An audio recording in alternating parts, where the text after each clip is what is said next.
Claude Quefflin avec nous, consultant politique. Hier soir, sur la grande soirée départementale, on va faire un décryptage maintenant, 24 heures après. Quels enseignements en tirer? Finalement, très peu de surprises, à commencer par le Front National. Aucun siège. Aucun siège, mais je ne pense même pas qu'eux-mêmes s'attendaient à avoir un siège.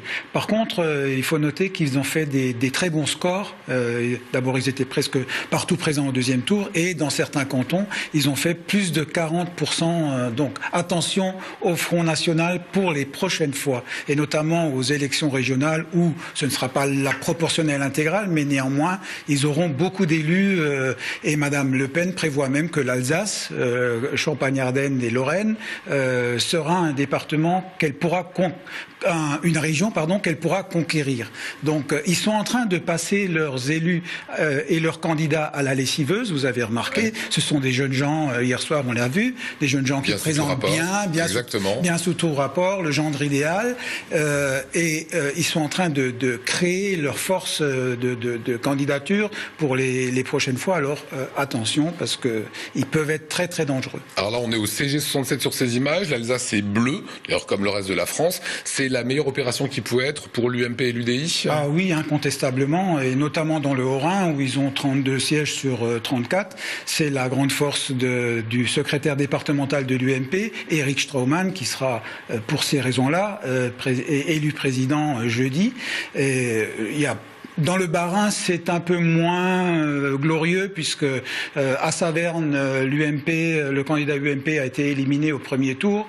Dans le canton de Henheim, le candidat officiel de l'UMP a été battu par un UMP dissident. Ce sont des erreurs de casting, mais qui sont dues plutôt aux responsables de l'UMP du département. Mais autrement, très belle opération pour l'UMP. Et la droite en général. Côté Parti Socialiste maintenant, 4 cantons sur 6 à Strasbourg, 5 sur 40 au total. Est-ce que c'est un mauvais score? C'est pire que ça. C'est terrible. C'est 10 candidats en tout sur 80 élus dans les deux départements. C'est vraiment l'étiage bas depuis une vingtaine d'années au moins. Et donc, en plus, à Strasbourg ou dans le Bas-Rhin, ils sont pratiquement tous strasbourgeois, pratiquement tous adjoints au maire.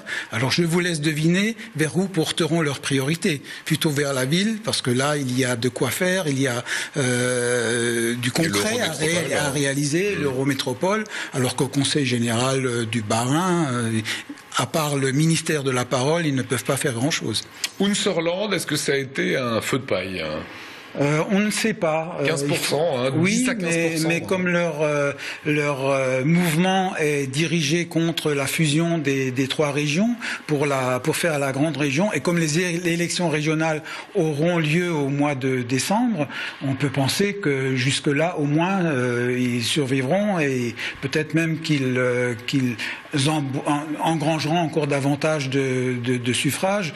Mais après ça, une fois que la nouvelle région sera établie, à moins que la droite ne passe en 2017 et ne remette tout en cause, mais autrement, effectivement, ce n'est pas un mouvement appelé à durer, d'autant qu'il n'a pas de corps et de structure et de charpente politique, vraiment. Et enfin, ma dernière question, mais c'est vrai que maintenant ils sont connus, Éric Straumann devrait devenir le futur patron du CG, Conseil départemental 68, et Frédéric Bierry, 67. Hein. Oui, tout à fait.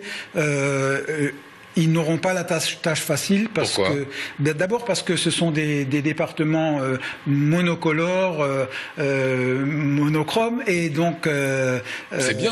Non, c'est toujours plus difficile quand on n'a pas vraiment d'opposition, parce que l'opposition peut se mettre en valeur, on peut lutte un petit peu. Lutter, alors que là, les luttes vont être intestines à l'intérieur même de la majorité, parce que c'est humain, il faut toujours qu'on se batte un peu. Et puis il y a le renouvellement important. 2 tiers dans chaque département, 2 tiers des élus sont des nouveaux venus, et notamment pratiquement toutes les femmes.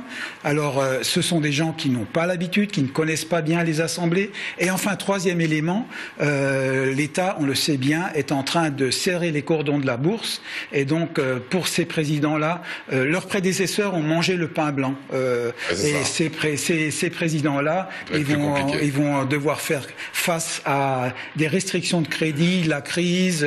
Donc bon courage.